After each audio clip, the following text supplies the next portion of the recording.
Okay, so we're going to go ahead and get started here with our questions. We have about 60 questions to get through, and you are willing and able to type more questions in the Q&A as needed. We have the presentation materials from earlier this morning, the Google Drive with them. This webinar is being recorded. Again, please type any questions in the Q&A. We will be answering all questions from the presentation, starting with the questions earlier and then getting to the new questions as we have time. And this Q&A session will also be sent out.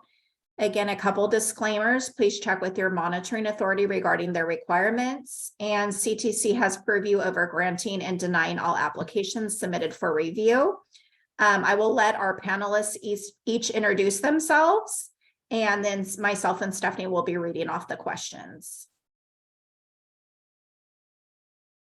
Okay, I guess I'll start. My name is Amanda Schaffner. I'm the Manager of Credential Services at San Bernardino County Superintendent of Schools. I'm Andy Thomas. I'm the HR analyst here at Tuolumne County Superintendent of Schools. Hi, everybody. I'm Hunter Carrera. I'm with the Sonoma County Office of Education and the Credentials Office over here. Nice to be with you. Good afternoon. Tom Hyduk. I'm Manager of Credential Services for the Santa Barbara County Education Office. Okay, thank you all four of you for being with us. And we are going to start with the first question. So is there a list of approved recommending agencies? Okay, and I'm going to take that question and I'm going to share my screen here so that you can see how to get to this information. So here I have CTC's website, and first the recommending agencies. So if you go to program sponsors and approved institutions and programs, that gives you a list of the institutions and programs that have approved programs and able to recommend for certain documents. You can either look for different types of documents to see if someone is starting a program, if they want to decide where they want to go, or you can go scroll down and do the select an institution. Let's say we select CSU Fullerton and we let the computer process. And if we scroll down, it gives you their programs that they have approved. So that is for approved programs. Now, if you have a question regarding, let's say, regional accreditation. So what I usually do is in the search engine, I put regional accreditation and it pops up that first, what does regional accreditation mean?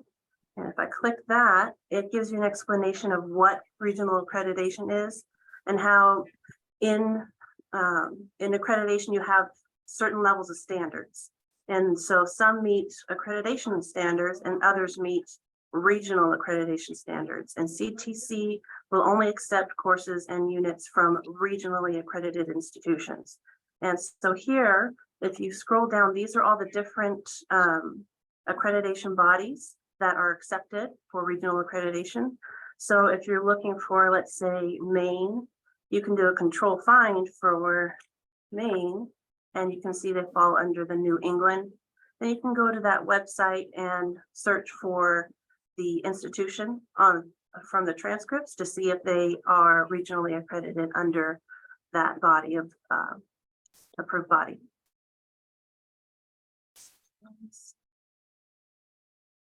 Stephanie, are you there? Yes. The next question is, if I am the credential specialist at my site and registrar submitter, can I fill both BSR forms? I'll take that one. So the one that you should be filling out, if you're not a recommender for preliminary or clear credentials or intern permits, or if you don't have a program at your district or county office, then you have to fill out the CL 130 form. That's the only one that you can fill out. If you do have a program at your district or county office, that's when you can use the other form, the 41 BSR. I'm really bad at numbers, so I apologize if I totally messed up that one, but it's the other one that you sign. All right, next question. Would you explain the exam and coursework again? It is only the authorized agency that would do a program, not the CL 130. Please clarify.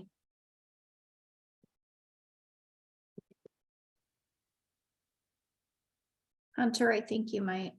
Yeah, I think the first part of the question, I think I understand.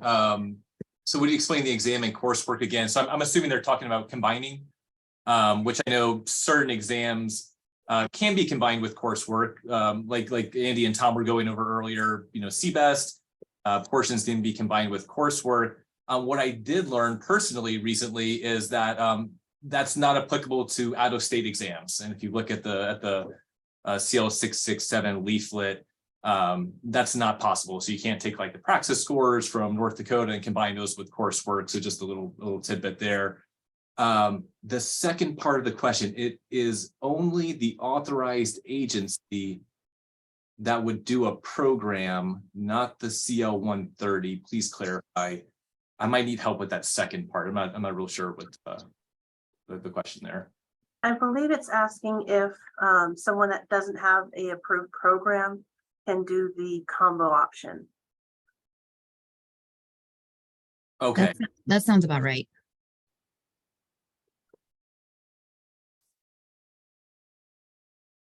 Yeah, I mean, I think, and I guess like, with the with the programs, that kind of thing, it's like, we do have a commission approved programs here, intern programs, induction and everything.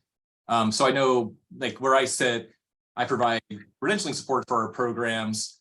And then we also have like a substitute consortium. So we might be doing, CL 130s or those kind of forms for our substitute applicants.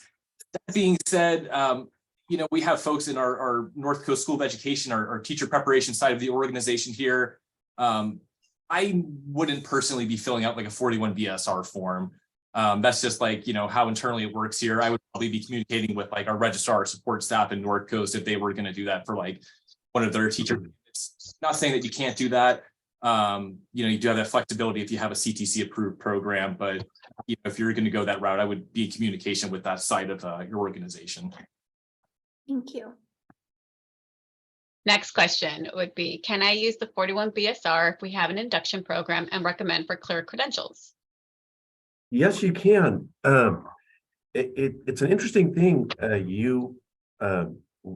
Whatever type of program you have, including induction, we do induction, we have a preliminary admin program and a clear admin program. And so that gives us the authority under the provisions that were passed under AB 130 recently to sign that 41 BSR.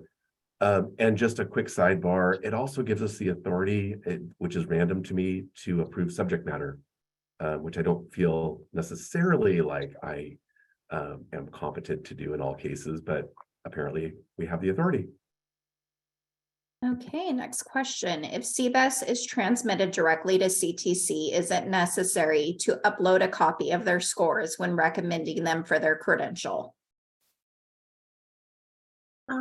So a program is responsible for ensuring all requirements are met prior to recommending for the document. And if you have seen that they've met basic skills and you're comfortable with sending it up because you think that CTC gets that report that they have internally for CBEST results, then yeah, you can. I want to throw in, I would say, Amanda, you're absolutely right. For me, I always include a copy, always.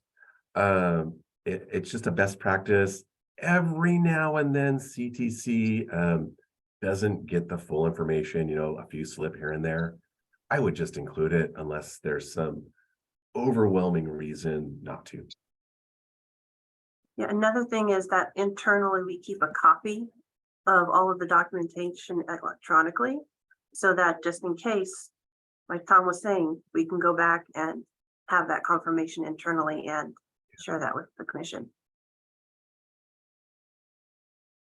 Next question is, what if it is only to evaluate transcripts or ACT, SAT scores for a substitute teacher? Do we have to send this to CTC or can the district do this? We still require BSR for our district. Okay, so this is a confusing question for me. What if it's only to evaluate transcripts or ACT, SAT score for a substitute teacher? You can do both. So you can evaluate the transcripts, or if you have the ACT or SAT scores, you can send those up for a substitute teaching permit. Do they have to send them to CTC? Yes.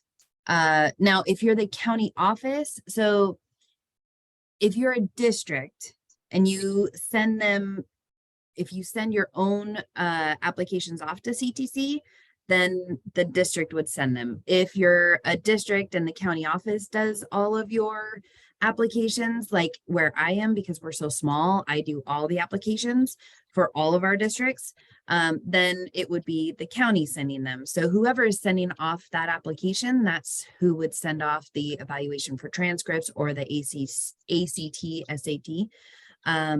And then they said they still require BSR for our district. That's a district by district decision.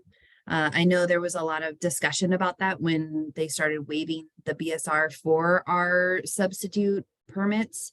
Some districts allow it, some districts don't for employment. And I think there was a question later on that I read that covers that point. So we'll get to that a little bit later. Okay. Next one, would it be recommending for a teacher to receive credentials within California if she decides to teach in the state? Or will the transition to receive California credential not be too difficult? I have a teacher who earned credentials in Florida and is thinking of going back to get more, but wants to teach in California. I love this question. Recommended to have a credential to teach in California. 2 thumbs up. Absolutely. They should have a credential to teach. That's a loaded question. The second one, is it going to be difficult? That's, I think, why we're all, doing what we do, whether it's credential analysts at different county offices to assist potential educators in the state to get through those hoops, right? Get through those licensing requirements. Amanda, I don't know if you could share the out-of-state credential equivalency chart. That might be a helpful resource. Because I think Florida in particular, there's some type of credentials from California certification that's going to transfer to California. There's other ones that they can earn via maybe just testing or some kind of alternate route that the CTC might get that application say, you know what, that's not really equivalent to California teacher preparation program. They might not grant reciprocity. So this is a really handy guide, this out-of-state teaching credential chart. And if we look at Florida, let's see, sort of just a tiny bit more, it's going to tell you what's acceptable. So professional certificate, you see that, probably get a good chance that that person's going to be able to transfer that licensure over to California. The next column, not acceptable, you're going to see there's this temporary certificate. So if you see that, even though it might be on a nice little certificate and it looks super official, that might be a little red flag for you. Check your resources. These charts are really helpful. And when in doubt, ask CTC, right? They're awesome. Send them an email, credentials@ctc.ca.gov. They're going to get back to you within, a couple business days. It'll give you some peace of mind.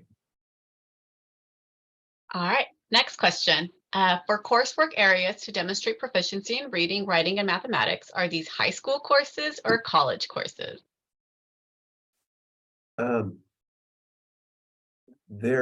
It will almost be no time ever in your credentials work that you would use courses or anything else from a high school. This is always college level work. The only very rare exception I can think of has to do with AP coursework that might be used for, or AP approval that might be used for basic skills. But other than that, I can't think of any other reason you would ever use anything from the high school level. It's always college level. Thank you. Since BSR is not required for a 30-day sub-teaching permit, is there anything in writing that states the district may not require it as part of their employment requirements?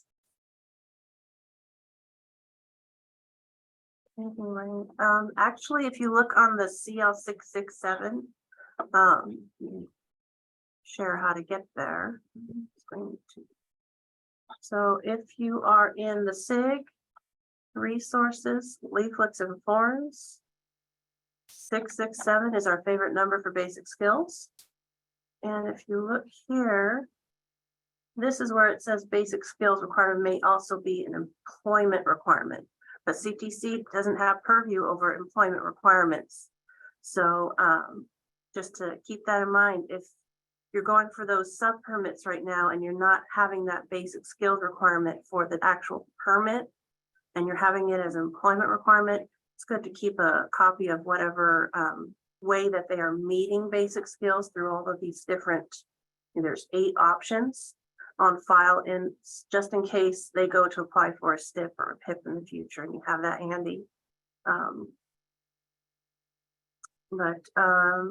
Yeah, employment requirements are under the purview of the employer, but when it comes to the basic skills, having something in writing, that's the closest I can see with regards to that.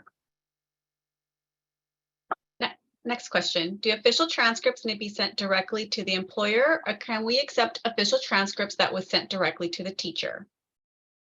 So as far as our county, they have to be sealed. Even if they were sent to the teacher, they have to be sealed. But I know Tom said that he accepts them if they're open, but we don't. We accept them if they're sealed, not opened. So I think that's really a district by district decision or a county by county decision. Yeah, same for San Bernardino. We accept open, but it has to be on that official paperwork, because it can't be a copy of it. It has to be the actual official original transcript. Okay, what if the institution is regionally accredited, but there's a new program? Would that program automatically be regionally accredited since the institution already is? Oh man, do I have this question? Okay. All right. So, well, again, looking for clarification here. Are we talking about like, let's say I'm going to use the, great university in our backyard here. Sonoma State University is approved for a, single subject credential program. And then they add, I don't know, like a school nurse services program. Can we assume that that's regional accreditation? I would think yes. I'm not sure if we're talking about more of like, just degree verification there. You know what, you guys did such a great workshop this morning. And one of the things I always look for, you talked about is like the transcript key, looking on the back. And so that's got everything from, okay, these course numbers to here are non-degree applicable, and it's usually got information about accreditation. You can also find some great stuff on the website. But accreditation can be tricky. Tom, your example with the, photography school, it's like, we've been dinged before years ago where, there was this little window where the institution wasn't accredited regionally. And that's when we got somebody's transcript for a sub permit to get kicked back. Because I'll tell you what, y'all know CTC, they do their homework, right? They do everything. So that would be, my guidance to that question would be, measure twice and cut once, right? Look at the transcript, do some digging online, make sure, whatever their degree is, does have that regional accreditation. Maybe steer away from assuming. Did I talk my way around that good enough? Is that good? That was amazing, Hunter. You're That was- good. And transcript key is key. Transcript key is key. There you go. That's a good motto. All right, next question is, how long is the waiver from basic skills for a sub permit going to be in place? That will be good until July 1st, 2024. I'm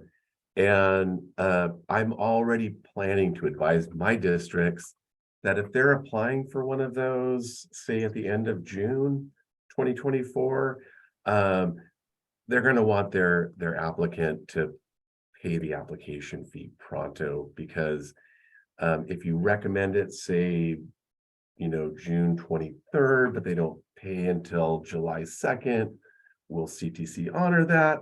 Maybe not. So just when you get to June 2024, be a little careful with these. Okay, it was my understanding that CTC can accept transcripts from or for schools that lost their accreditation pending the time the applicant attended was during their accreditation period. Can you please confirm this? Okay, that one's mine. I'm gonna share my screen because I have to go through this a little bit. So we've got regional accreditation. So if you go into, let's do resources, credential information alerts, 2202. So that was Assembly Bill 320, and that's regarding regional accreditation for coursework and degrees used for certification purposes. And let's see, I believe there is free, yep, free accreditation. So let's see, purpose of the CIA is to alert the field the signing of Assembly Bill 320 and its effects on regional accreditation. So effective January 1st, 2022, expands the definition of regionally accredited to include both the period of time when the IAG is officially accredited by a regional accreditation agency and also the time in which the IAG is held pre-accreditation status within the regional accreditation agency if the IAG achieved full accreditation within 5 years of pre-accreditation. So there's CIA 2202, and then there's Assembly Bill 320 from 2122. So with that, any coursework that was taken while that pre-accreditation status was in effect and while they were officially regionally accredited, it will be accepted. Now, if they lose their accreditation, any coursework that was taken after losing that accreditation will not be accepted. If they have accreditation, they lose it, and then they come back and have accreditation again, the gap between the approved accreditation, no courses will be accepted. We just pause and acknowledge that was like next level. Right there, just pulled like the CIA out of your back pocket. Back pocket thing, there we go again. Mhm. My goodness. Seriously. All right. All right, next question is regarding transcripts. I followed exactly your recommendations. I personally opened the envelope of official transcripts and sent in copies only to receive a reject letter for the transcripts. How does CTC determine this? So how do they determine that they're official transcripts? And they sent in copies. Oh, so, okay, sorry, I had to read that again. So if they're sending in copies, they do need to stamp them with the stamp that says that these have been verified. Otherwise, CTC doesn't know if they're actually official transcripts and you have reviewed them. So if you're not stamping them, then you will get that reject letter. And it doesn't talk about electronic transcripts there. So that would be my suggestion, is always stamp them. And I know Tom was talking about stamping the electronic ones as well. I know there's one later. I'm not going to talk about that. So, okay.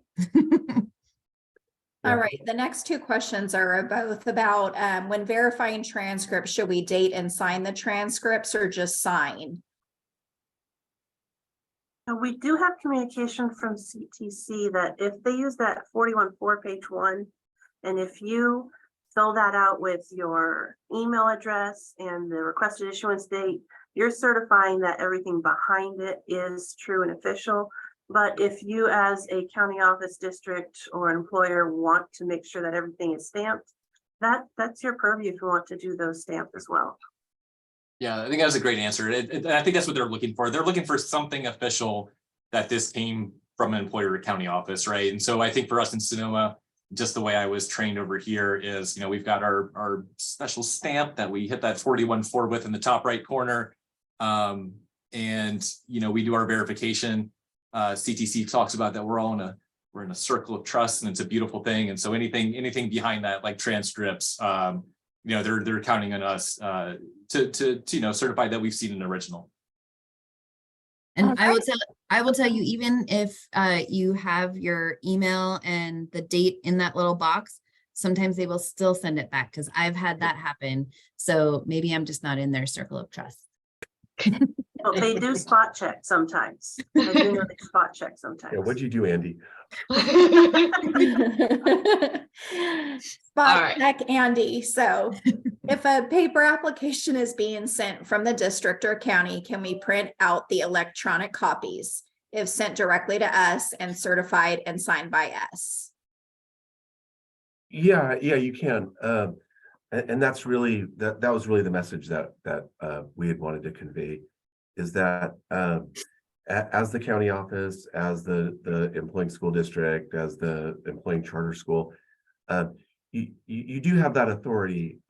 If official transcripts are emailed to you direct from the institution, you can print those, stamp or write verified true copy and sign, and send those with the application. Those are considered official for CTC purposes.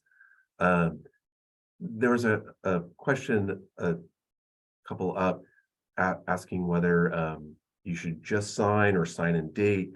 I don't know that CTC would reject an application just because you signed and didn't date, but I'm old school. If I sign something, I date it. That's just what I do, and it seems like a good practice. Yeah, can I add something with the those electronic transcripts? Like one thing to be really careful about, and it sounds like you're verifying, hey, you got sent these directly from Parchment or whatever, the company was that sent the transcripts. Sometimes it's really subtle in those electronic transcripts. So make sure you did receive those transcripts, because if you're stamping things and saying, yeah, this is an original, and then it says like intended recipient and it's got the teacher's first and last name, then that's going to be a red flag that CTC will certainly catch. For us here in Sonoma, if it came from Parchment or it came from our JC, however they send it, whether it's an online recommendation or a paper application, we tend to print that email that just shows like, hey, this came from Parchment, it came to credentials@sco.org, and we put that with the application just because we try really hard to avoid any of those letters. Yeah, and similarly, I have districts that will stamp and sign even original official hard copy transcripts. And you know what? It's fine. That's not going to hurt anything. And as long as they're stamping and signing the ones that they need to stamp and sign, if they stamp and sign those ones too, that's fine. I don't care. It's not going to hurt anything.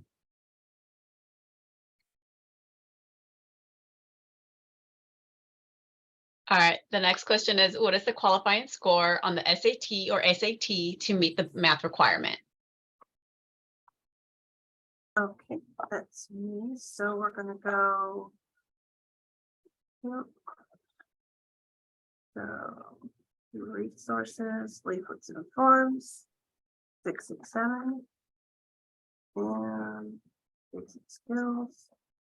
So SAT and ACT, I believe they have a chart at the bottom.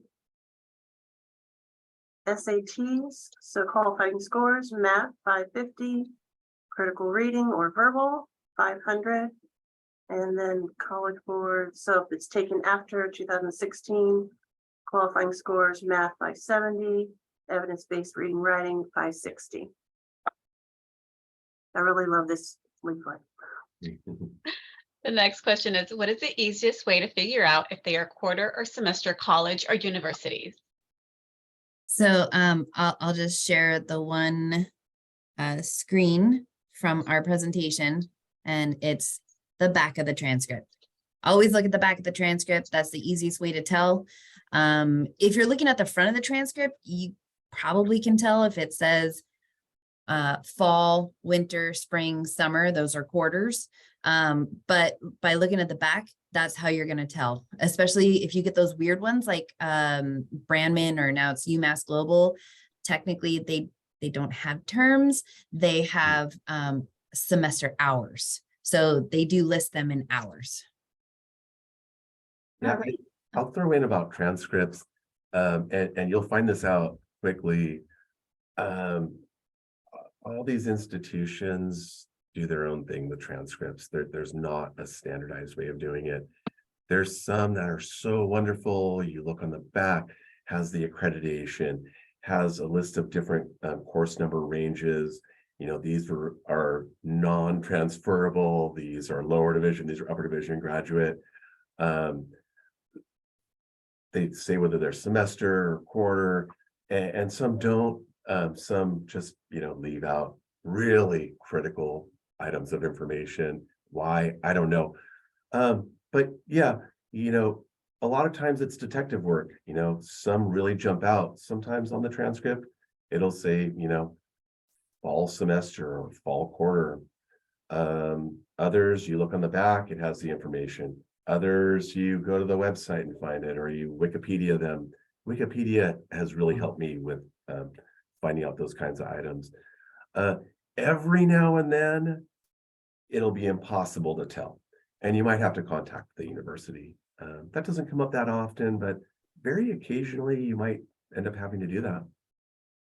So Also, the the catalog may have it in there. Good call. So the next 4 questions I'm kind of gonna lump together. So it says for BSR coursework, AA degree applicable is acceptable. Yes, that is true. They want to know if it says AAAS on the side of the course. Does that mean that they're AA applicable? That usually is, we'll see that on a lot of unofficial ones actually too, where it'll show it's AA applicable. But yes, and then it's asking to please clarify bachelor's degree transferable versus associate degree transferable. And it says your slide indicates BA transferable for BSR, but doesn't CTC allow AA degree coursework for BSR? Yes, they do. So can someone explain what BA degree transferable versus AA degree transferable is? Okay, so BSR requirements, you're going to look at Ed Code 44252. And let's see, the BSR FAQs, they list degree applicable as the course is non-remedial and could be applied towards undergraduate requirements of a bachelor's degree or for an associate's degree, or is transferred to a 4-year institution. This can include community college coursework and whether it's for transfer or not. Now the leaflet clarifies degree level requirements of the coursework. So child development, basic skills, those are the ones that you're going to have your AA degree or higher. Clarify bachelor's degree transferable, associate's degree transferable. If there's a difference between degree transferable and degree applicable. So transfer goes from it's transferable to another institution, and then applicable is it's applicable towards the degree that they're going towards. Let's see, what about it says AA or AS on the side are does not applicable. When AA or AS applicable courses typically do apply towards the BA or BS degree, but CTC has confirmed with our office that they always want to double check that.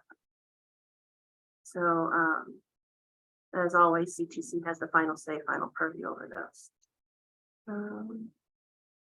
Your slide indicates BA transferable for BSR, but doesn't CTC allow AA degree coursework for BSR. So for basic skills requirements, AA or higher, if you need the reference for that, that's Ed Code 44252. All right, so the next question is, the previous slide indicated that you can meet the math proficiency coursework area by completing a course with title algebra, geometry, mathematics. In college, elementary algebra and geometry are considered remedial. Is it safe to assume that these college courses would count to satisfy the math proficiency requirement? Am I up to that? Sure. Okay. And maybe I can do the next one too. Can you please review non-remedial? You know what? I would say that if they're remedial, then they're not going to count. So even though algebra, geometry, fair game, if it's like elementary algebra and its course number, just going to throw out a hypothetical 50, and you look at the back of the transcripts and it says, courses 0 to 99 are remedial, they're non-degree applicable, whatever the case is. That's what you're going to want to go by. Yeah, they will not accept remedial coursework. Okay, when did the CTC start accepting pass or not pass to meet BSR? That's always been the case. It took them, when AB 130 passed, it took them, a little bit of time. I want to say a few weeks to iron out their policies regarding that. But really right off the bat, they as soon as they worked through that, they said that they would accept pass, not pass. Next question is, if a teacher has transcripts from Puerto Rico, do we need to verify that the courses were taught in English, given that the main language in Puerto Rico is Spanish? Well, no matter where in the world the course was taken, for basic skills, the course needs to be taught in English. So if you have a question about it, then just ask. Ask the employee, ask the institution, how was that coursework delivered? All right, the next one says, would you have a help link when reviewing courses? Does it meet or not meet BSR? Type in the course and check it works. Does someone have that link? I wish. Someone share it? Oh, right. I did too. Where can I find Yeah. this? No, there's no magic link. I wish we had that. And there's no link because it just all depends. Every college is different as far as remedial and non-remedial courses, and there's no database for all of the colleges and their courses and if they count towards BSR. So if you find a link like that, please pass it on. Yeah, and I want to go back to the question about algebra and geometry.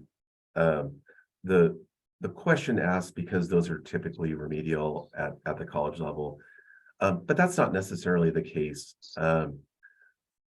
Geometry might tend to be remedial or not bachelor degree applicable, but algebra often is. It's bachelor's degree applicable, transferable for a bachelor's degree. And we use that a lot for BSR. We use algebra classes, but we had a pretty high profile case where someone had taken an algebra class that wasn't transferable, and it was a huge issue. And she and her district insisted on using it to apply, and the application was denied for that reason, specifically and only because that algebra course was considered remedial at that college. So you just have to check. You can't assume that algebra at this college is one way, so it must be that way over here. Always check. Right. Next question. When an applicant has transcripts with a bachelor's, how do I determine which ones are upper divisions of undergrad bachelor's? Do I go by the 300 and above, or would it be 400 and above? I have an employee who wants upper division units to be honored so he can go up the pay scale due to the units. Please advise. I think it kind of depends on the institution. I mean, feel free to correct me. I think you really, again, it's going back to that transcript key. It should say, from 0 to 99, like this is the case. And sometimes not all the same. I know that's what I've noticed. I think Tom and Andy mentioned, the presentation is like, it would be nice if like transcripts were all standardized, the same thing. That's what makes it really tricky for us. And that's why I always want the transcript key. A lot of times we'll be evaluating for a provisional internship permit or another emergency permit or a teaching permit for statutory leave. And we're just kind of like, in the baby stages. And it's like, okay, well, let's see, like, send us some transcripts, from the district and look at it. But if we don't have the key, a lot of times it makes it really hard for us to do an evaluation. So, it'd be nice if all course numbers 400 to 500 were applicable towards, graduate degree, whatever the case is. But I think best practice is going to be to feel those on an individual basis. And what do we say? Check the key. The key is the key. Key is the We had a key. motto. Okay. Transcript key is the key. There we go. Okay, next one. So when sending transcripts to CTC, should we black out personal information? No, and I had really been emphasizing doing that. If, say, an applicant or district is sending that information to you by email, if you're using transcripts as samples in a presentation, but don't black anything out if you're sending it to CTC. yeah, that's a great policy. Don't black anything out if you're sending it to CTC. All right, next question is, I have a future hire for fall who might not have subject matter competency by the start of school, so I thought we could cover him with a STIP. He's going to be getting a single subject PE credential. His undergrad units are in kinesiology. I asked him to go back to his undergrad university and see which of those units would also be accepted for a single subject PE credential, but it turns out that his undergrad university does not have a program. How do I figure out to make his units fit into the STIP requirements? The university now has their intern program, of course, but does that have the SS credential track for PE? So could that university look at his undergrad units in kinesiology, or would that qualify for 18 semester or 9 semester units? Okay, so it's definitely talking about subject matter competency. Kinesiology. CTC has confirmed that kinesiology does not fall for subject matter competency in PE. It's definitely a degree major where they have to actually look at the course descriptions in order to see if it meets those standards for subject matter competency for PE. That's nice if the program could look at the transcripts, because maybe they can say, oh, he meets subject matter competency, but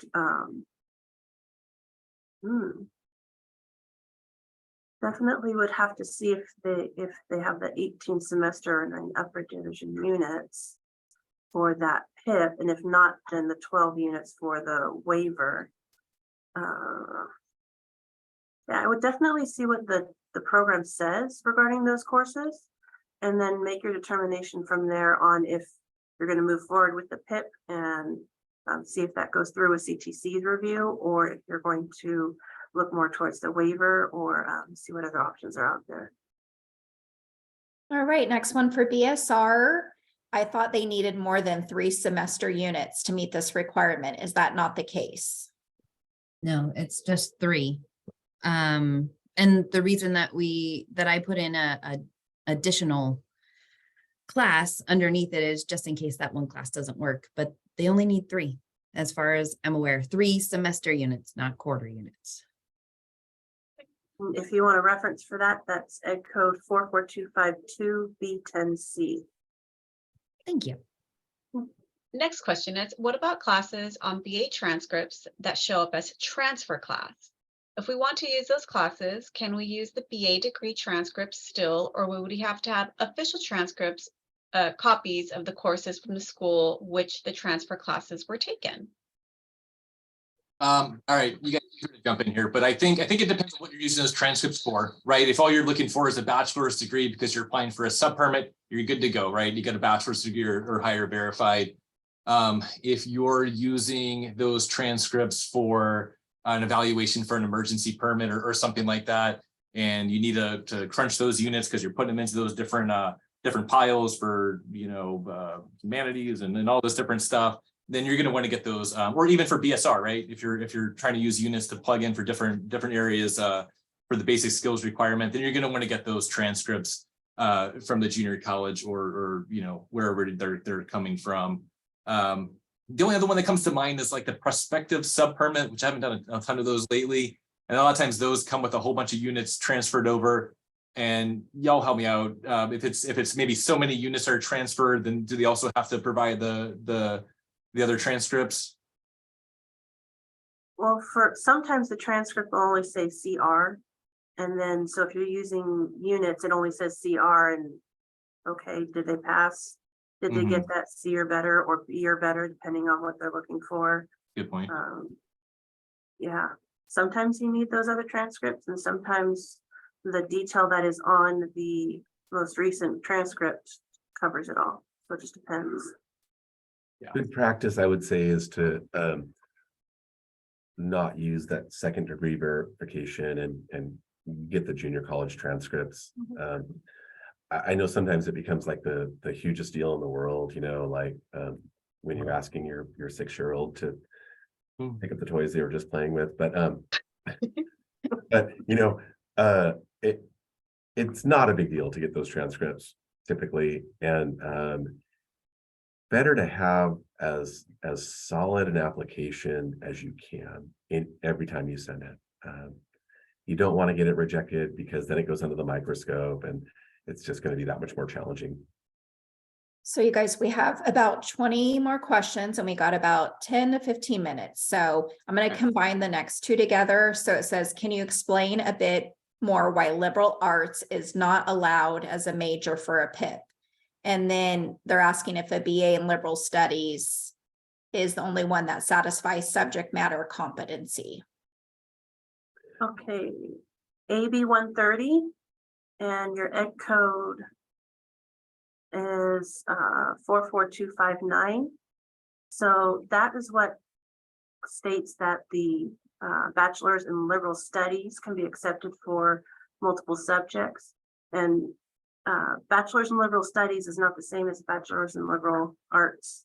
So there is discussion, and during next week's CTC meeting, they're going to be going over requesting an expansion of the list on subject degrees that are acceptable for subject matter competency. And I believe the liberal arts and also the early childhood education are both on the list. So as at this moment, they'll only accept the liberal studies. If it's passed in the future, they will accept the liberal arts. Next question is, do EDU courses count towards subject matter requirements?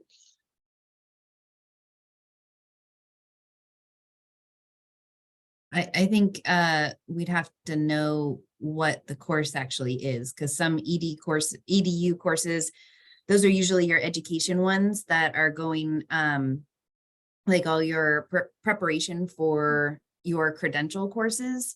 So, I mean, if you're taking some, I don't know what would count under subject matter, but you might find some in there. It really just depends. You got to look at the course description.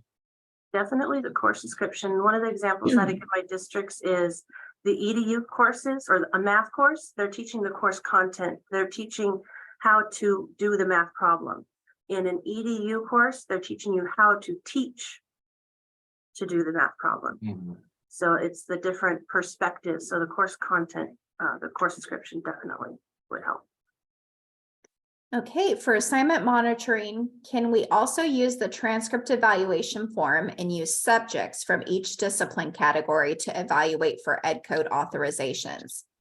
If they are not listed in the AMR subject that falls within the single subject area, would we be able to use those subjects such as philosophy course when evaluating for English? Pass. Sorry, somebody else take that one. Yeah, it sounds like you're talking about using a local assignment option, and can you use units that maybe CTC might not consider to fall, say, under social science or math, or like, for example, CTC will not accept an accounting class for a math requirement.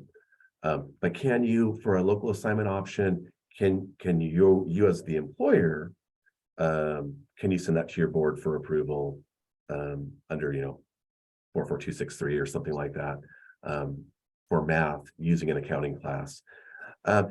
Local assignment options are by definition under the purview of the employer, so it's your choice. What I would throw in though is that staying with the CTC standards tends to benefit you. It's good to have this.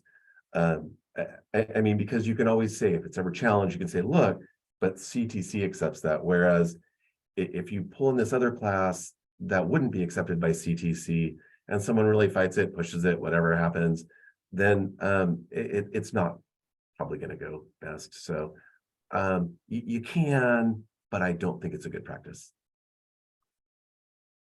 Another thing is, just because you're using a CTC issued form doesn't mean that CTC is taking responsibility for that local assignment option. Next question is, why do the evaluation worksheets differ in subjects from the AMR single subject areas chart? Okay, so the way I'm reading this question is like on the PIP evaluation form or the STIP evaluation form where we're again, we're playing like credential Sudoku, trying to plug units in different areas and that sort of thing. Why is there like humanities and that's not a single subject content area?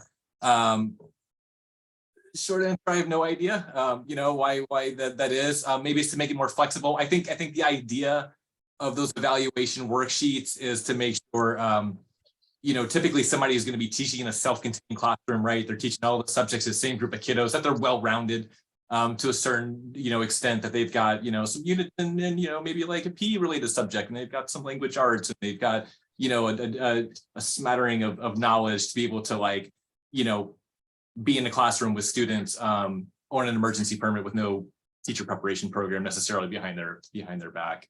That's the best I can come up with. You guys feel free to chime in. No, that's great. Good. So they're talking about a multiple subject PIP here. So what about business classes or core classes? How do you classify them? It depends on the course description. I mean, what are they in?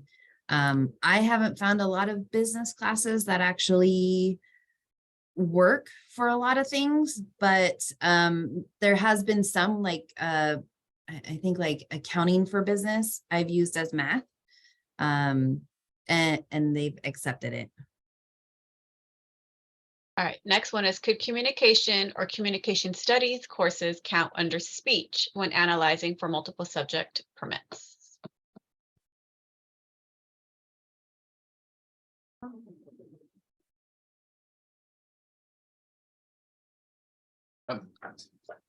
Maybe. Possibly. Communication courses. I think Andy just answered that same thing. It's like, look at the description. So now here's what I thought when I read that question at first was, if you're asking that question, you're not positive, right? If your gut's telling you, this communication class, whatever it is, it doesn't seem to fit really neat and tidy in that box for speech, then look at the course description.